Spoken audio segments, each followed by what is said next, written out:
Mobile recharge करण्यासाठी एका 12 वर्षाची मुलगी घराबाहेर पडली आणि आरोपीने तिला आमिष दाखवून अपहरण करून निर्जन स्थळी नेऊन लैंगिक अत्याचाराचा प्रयत्न केला।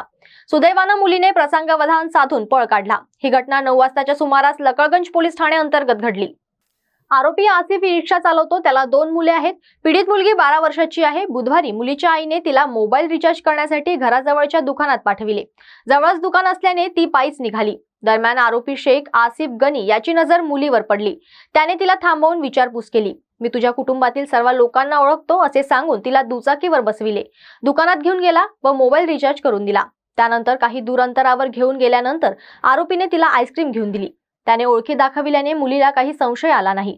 दुचाकी शिकवण्याचा बहाणा करीत आरोपी तिला एका हॉस्पिटल जवळ असलेल्या जिम जवळील निर्जन स्थळी घेऊन गेला। तिथे तिला दुचाकी शिकवित असताना आरोपी तिच्या मागे बसला आणि अश्लील चाळे करू लागला। तिने विरोध केला असता पैशांचे प्रलोभन दाखवू लागला, तरीही तिने विरोध केला। दरम्यान आरोपीच्या दुचाकीतील पेट्रोल संपले। आरोपीने तिला खाली उतरविले आणि दुचाकीला धक्का मारण्यास सांगितले। तो सुद्धा पायदळ चालत होता। संधी पाहून अल्पवयीन मुलीने जीव मुठीत घेऊन पळ काढला आणि काही अंतरावर जाऊन मदतीसाठी हाक मारली। तिथल्या नागरिकांनी त्याला पकडून चांगला चोप दिला आणि लकडगंज पोलिसांच्या सुपूर्द दिला।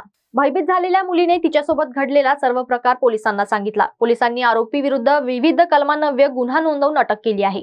आरोपी शेख गनी शेख आसिफ आहे। सौदागर म्हणजे जवळ राहतो। त्याने काल 8:30 ते 9 वाजे दरम्यान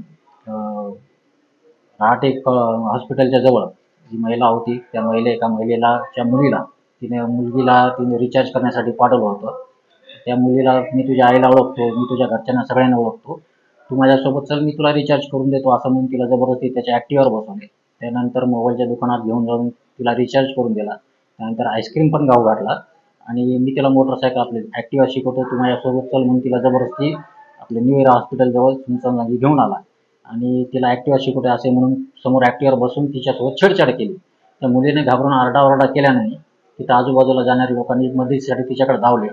त्या मुलीला आणि त्या आरोपीला घेऊन पोलीस स्टेशनला घेऊन आले ते लोकांनी। त्यानंतर त्या घटनेची माहिती आपण त्या फिर्यादी म्हणजे पीडित मुलीच्या आईला सांगितल्याने ती आई पोलीस स्टेशनला आली। नंतर आल्यानंतर सविस्तर फिर्याद घेऊन आपण त्या आरोपी विरुद्ध गुन्हा दाखल केलेला आहे। तर अटक आरोपीचं पूर्ण नाव काय आहे, तो काय कामधंदा करतो, आधी त्याच्यावरती काही गुन्हे वगैरे आहे? गुन्ह्याची तर माहिती नाही भेटली अजून। त्याच्यावर सध्या अट्रॉसिटी पॉक्सो आणि 363 354 ॲक्ट कायद्याप्रमाणे गुन्हा दाखल केला आहे आणि सदर गुन्ह्याचा तपास पुढील तपास ACP खाड्या मॅडम करीत आहे। अटक आरोपीचं पूर्ण नाव काय आहे? शेख आसिफ शेख गनी, राहणार सौदागर मस्जिद जवळ। अरे बाराती आ गए। दीदी, दूल्हा तो घोड़ी पर नहीं हीरो पर आया है। मेरा हीरो है, हीरो पर ही आएगा। अब बारात घोड़ी पर नहीं हीरो पर आएगी। आलीशान से शादियों के कपड़ों की खरीद पर हर रोज मिल रही है 1 लाख की हीरो स्कूटर गिफ्ट। तो जोर शोर से शादी की शॉपिंग कीजिए। आपका जिससे हो मान आलीशान। TNC apply.